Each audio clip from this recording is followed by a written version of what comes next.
Hey guys, my name is Judge Faye, and this is just a quick tutorial on how I got the Diablo 2 Resurrected mod that's called Diablo 2 Reimagined running on my system. Um, I use Fedora Linux, the workstation version, so it's the GNOME DE. I don't think it should matter for anybody. In fact, I think this instruction will work for anybody, regardless of your operating system. You just need a working version of battle.net. I am using Lutris to run mine. And yeah, it's just a matter of getting the mod installed in the right place. So download that. I'm going to have it in the description, but the best place to get it is probably just Nexus Mods.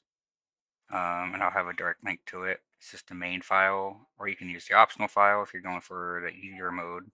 Um, this is my first time playing, so I'll be using the main one. You extract it, get in there. If you have a vanilla installation of Diablo 2 remastered, you probably won't have a mods folder. I didn't, so you can copy the whole thing to the root directory of that.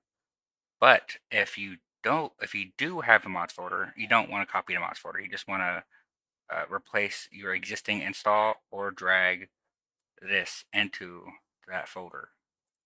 So let's do that. Let's get this mod, paste it into the order system, which for me is going to be using a wine path, but that's for Linux again.